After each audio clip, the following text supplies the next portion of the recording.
Hello and welcome to the 1/160th of a second podcast.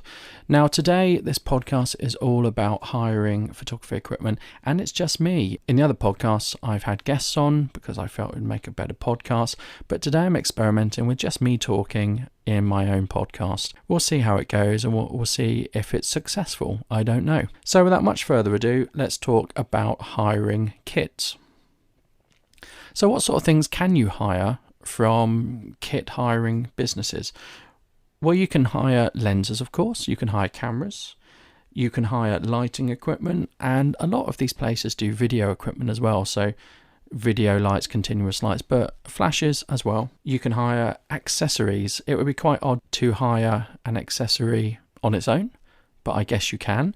But most of the accessories, I would imagine, would be hired alongside camera or lens hire. So by accessories I mean things like SD cards, readers, tripods, monopods, batteries and chargers, grips, remotes and things like that. And you might think, well, what's the point hiring equipment?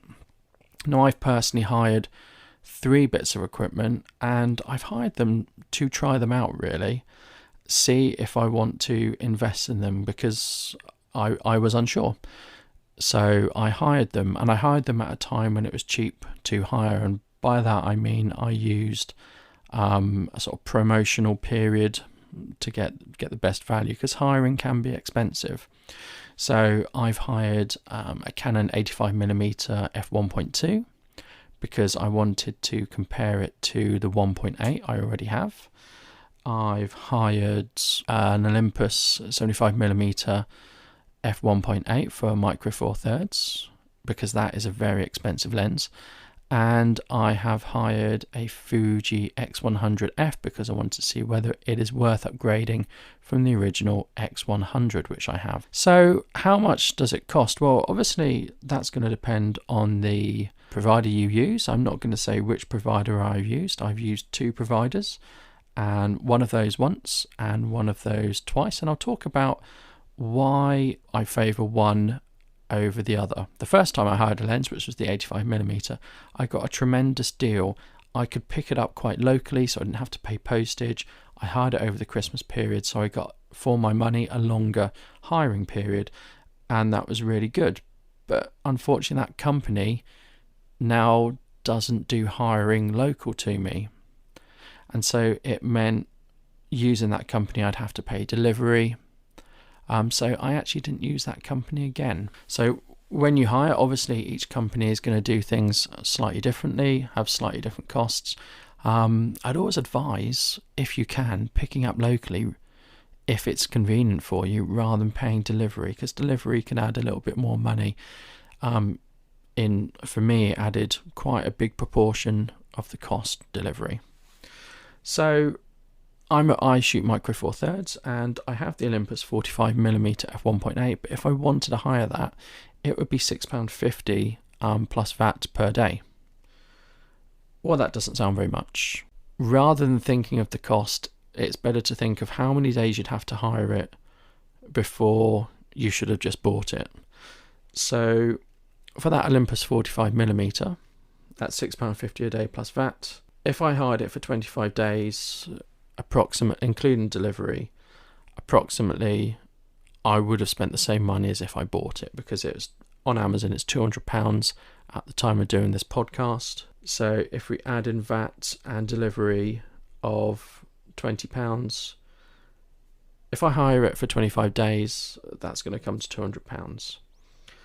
So no one's going to hire it for 25 days unless it's a very specialist lens, and I'm guessing if you do that, you would be a bit silly, because you could just buy it outright. The whole purpose is that it saves you money when compared to buying it outright, and you don't have to buy it outright to use it. That's the purpose of hiring.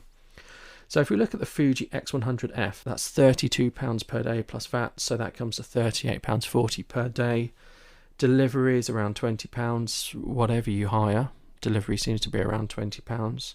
And most companies seem to do the £20 mark. You can upgrade and get quicker delivery, but £20 seems quite standard across the industry.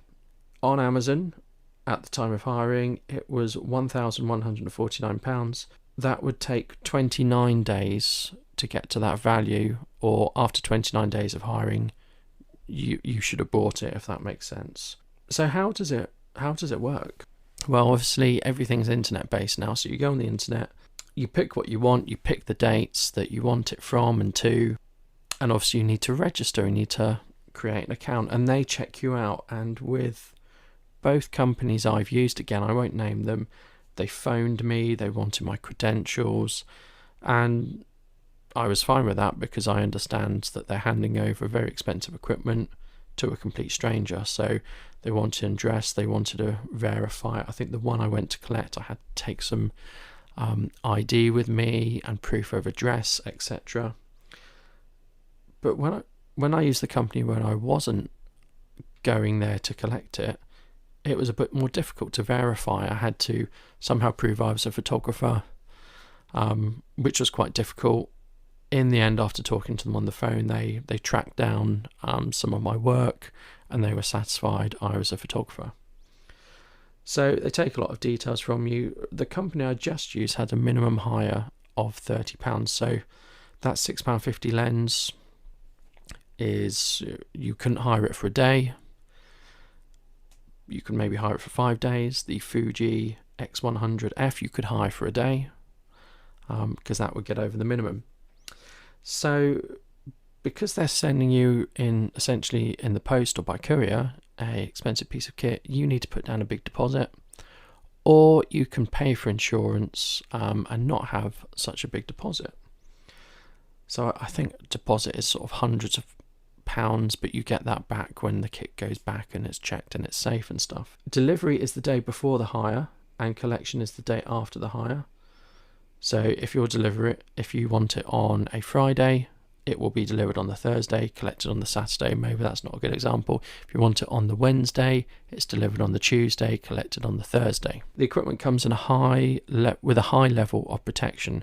So the first place I got it from, it came with so much bubble wrap in a box. And in the second place I hired things from, it came in a penny case. Again, there was no bubble wrap or anything, but it came in a penny case, and it had those cable ties attached with it, so I could see that no one had opened it. Came with a full set of sort of instructions and tick lists, what have been included, etc. So for when I've hired lenses, it's just been the lens. That's fairly obvious. When I've hired a camera, it's been a camera, the charger, the strap, a memory card, a reader, and a few sort of other accessories. We only really need the camera, the battery and the charger, but those things came with it and a few extras. So what are the benefits for an amateur like myself? Well, for an amateur like myself, and I did use these as an amateur, I didn't do any professional work with them or anything like that. For an amateur, it means I can try out the piece of equipment in real life. So what I mean by that is I could go to a shop and I could pick up a camera and I could have a go of it, put a memory card in. I'm taking a picture of a thing of the inside of a shop. That's not really real life use. I'm maybe getting 5 minutes having a go at it. I can hire something and I can use it over a series of days. I can take it out, use it in a good shooting environment like a wildlife or a portrait shoot, and I can see if it's suitable and useful for me. Is it something that I would want to invest in? That's the real benefit of using a hire service as an amateur. Using it as a pro photographer, I think there's a lot more benefits.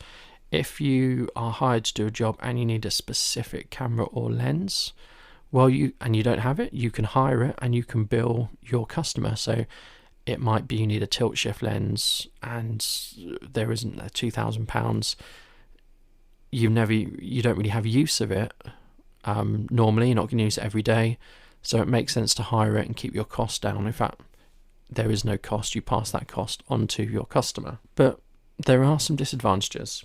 Let's say you go on to buy that piece of kit. Well, might have spent, let's say the piece of kit costs £1,000 and you spent £100 trying it out. You've gone and bought that piece of kit anyway, so if you'd bought it outright from the start, you would have saved yourself £100.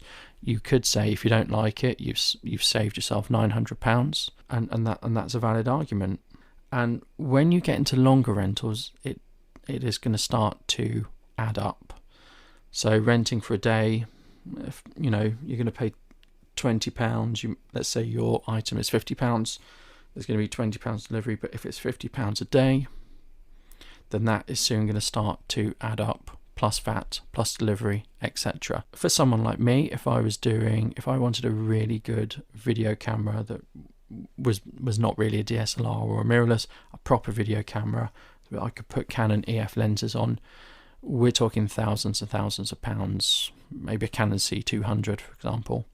If I could hire that for £100 a day and it's £20 delivery, that's £120. I'd be very unlikely to keep using that camera, that video camera. I would use it once off, on a one-off occasion. So that sort of thing would make sense to hire it. But then if I hire it 20 times, I could have bought it outright. If I bought it outright, any hires past 20 times, I'm saving myself some money. So let's talk about the experiences I had when I hired it. I've had no negative experiences. They did phone me a lot, but I'm not going to say that's a negative. When I hired the Canon 85mm f1.2, it was a nice lens, and it cost me £40 for sort of the Christmas period. I didn't mind spending that money for I think I had 10 days with it, and I got to use it loads, and it let in a little bit more light than my 1.8, and it was nice to try an L lens. I've never tried an L lens before. However, I definitely wouldn't buy that. I found it really heavy, but the big problem was I found it really slow to focus. Too slow on the autofocus. Autofocus was much better on my Canon 85mm f1.8. So I'm glad I tried it, but I would definitely not buy it. And it's the sort of thing where the camera shops around me don't have that sort of equipment. They don't have a Canon L lens sitting there that I could go in the shop and try. The Olympus 75mm, again, that's probably the best lens I've used for the Micro Four Thirds system. It was really good, and I had great fun using it. And it was an amazing lens, and it was a lens that focused really fast, gave very good pictures, gave a much better picture than the Olympus 45mm, although it's about £500 more money. I really enjoyed using it. I got some cracking shots with it, but I felt it was too expensive for me for the number of times I would use it, because when I shoot, it's a portrait lens really, and when I shoot portraits, I tend to use my Canon DSLR with the 85mm f1.8. So it's not something that would get a lot of use. I don't do wildlife photography or anything like that, where it would maybe get a second outing of use. So lovely lens, really enjoyed the experience. Too expensive to make that investment. And the Fuji X100F. I wasn't thinking there'd be a drastic improvement over the Fuji X100, which I use all the time. And for the price of the main item, I was thinking, I don't really want to upgrade for £1,149. But since using it, I've really enjoyed using it, and it's so much more usable than the original Fuji X100.